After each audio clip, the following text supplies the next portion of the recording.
The mystic. Oh, I can now hear the sailors cry. And when that foghorn blows, I will be coming home. Hi, everyone. I'm Mike Mulkey at surfingforbalance.com, and I am here today to answer a simple question I keep getting asked and have been asked for the last couple of years. When will your book, Surfing in Heaven, be published? Well, I wish I had the video I'm going to show you 2 years ago. And let me answer that question by telling you a story. 2 years ago, I enrolled in Thomas Umstad's book launch blueprint class, an amazing class over 4 weeks, 15 modules, 16 modules long to teach me how to launch my book. And I'm going to actually just share my screen here. I want to just show you kind of the syllabus there for that class real briefly. And just to give you an idea of what I thought I was facing. Now, mind you, I should clarify here, I'm self-publishing. I do not have a publisher. You might think of me as an indie author. First book, self-publishing. And that's really what this video is designed for. Anyway, as I got into Thomas's book, I realized right away there was a lot to this book launch. And I'm just going to show you, the various things in the class. They start off with, the marketing, how to sell yourself, how to create a breakthrough brand, doing a lot of branding on your messaging. The technology, absolutely instrumental to being successful as an independent author. How to make the author website amazing, which is if I just did that, I could have spent the last 2 years doing nothing else. But you obviously want to build the rabid base of fans, develop an email marketing campaign to target them, create and orchestrate an event, a book launch. The list goes on. I don't need to go through all these for you, but anyway, the story is I went into that class thinking, a couple months, I'm out of it. I'm going to get through this class and launch this book. Well, here I am 2 years, well, a year later from there, and I'm closer. But I want to show you how I managed that, as I call it, hairball of activity around getting my book successfully launched. And so I'm going to talk about a tool here called Trello, Trello. If you just go to Trello.com, I'm going to take you there right away and just give you a very simple overview of this book launch. So Trello, think of it as, just as you see here, a big whiteboard. And you're going to put yellow stick-it notes right on the whiteboard and create lists of what you need to do to launch that book. And that's as simple as Trello is. It really doesn't require any training.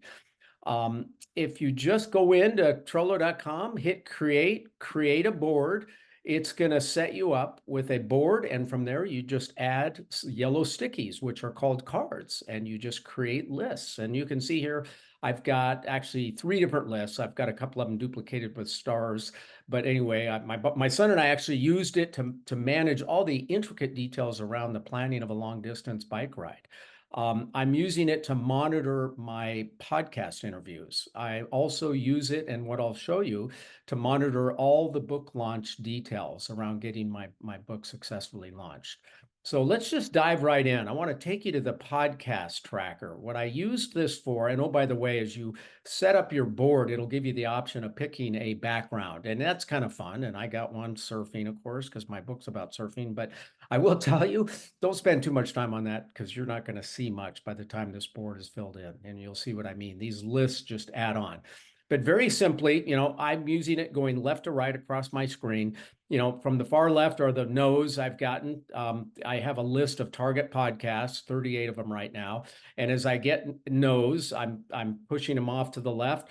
But as I contact them, I'm actually tracking that I contacted them, and I'm actually in the card itself putting the note that I sent to them, so I don't have to keep reinventing the wheel. It's very nice that way.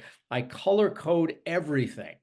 That has been a big part of Trello because I can very easily visually see where I'm at in terms of progress.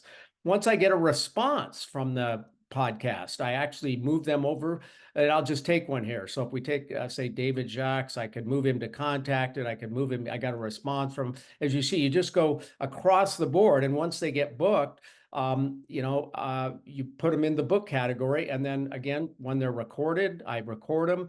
And once I have it posted, I promote it and then park it in the done category. Very simple, but a very visual method of keeping track of what you're doing in the podcast arena. These guys are a lot of work to track down, but if you keep it track of your details and know when to follow up, you can see I've got little dates here that have lit up.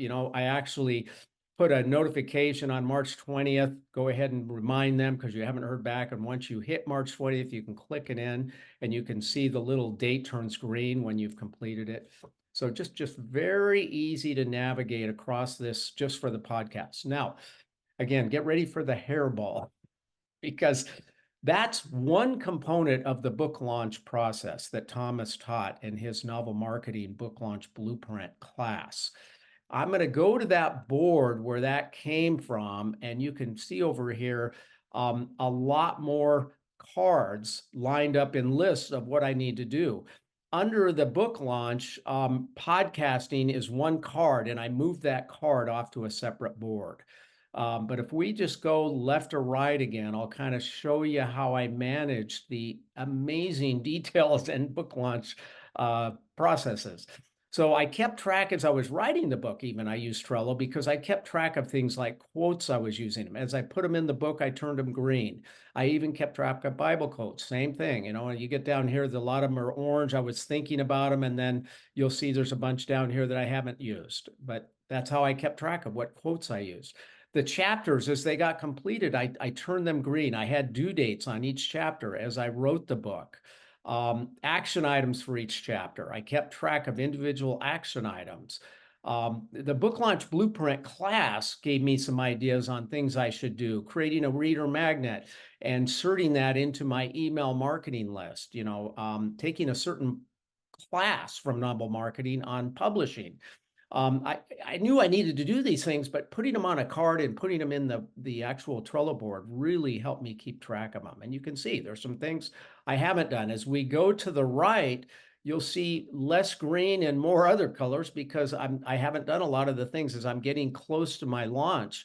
Things that people I need to contact and things I need to do have not yet been completed. But to have this Trello board to go across the screen and just view each one of those really helps me out. You can see all the way down to the book launch event. I haven't done much because that's still in the future. The publishing of the book, just little details like typesetting, proofreading, publishing it to Amazon, purchasing software, Hindenburg Narrator, for the audio version of the book, which I plan to do. I mean, you just got to keep track of all this stuff. And then all the way down to the, setting up Amazon, your sales and distribution strategy. And I did, as I hired editors to edit the book, I kept track of final rewrites of each chapter, kept dates on them. Again, if you just go to my first chapter, you can see how I designed each card to actually keep me abreast of where I was at on the chapter. What's the description? I had homiletics as just the purpose of that chapter, what I was trying to say. I kept track of the quotes I used. I kept track of the edits and I checked off the edits. As I got them done, they get marked off. I kept track of the due date. May 20th at 2:25 p.m., I completed the edits on that chapter. And again, if you go back to the card, you can see very visibly where that's at. I've actually got this rewrite done. The pink is actually section titles. So that's why those are in pink, just to separate them from each chapter. So anyway, not to go into excruciating detail, but I think you get my drift. It's an effective tool. In conclusion, I would just say go to Trello.com. It really has demystified the process for me. My 10 cents, if you're a first-time indie author like I was, patience. Honestly, patience. Good things take time. This was a real learning process for me. I did marketing my whole career and I had no idea what I was getting into. Anyway, long enough on this. Ping me at surfingforbalance.com if you want access to this board. I'll give you access to this or any of the other boards I showed, just so you can just duplicate it. There's no sense reinventing the wheel. I'm glad to share whatever I have here. And again, just ping me, surfingforbalance.com. Thanks a lot for listening. Rock your gypsy soul, just like way back in the days of old.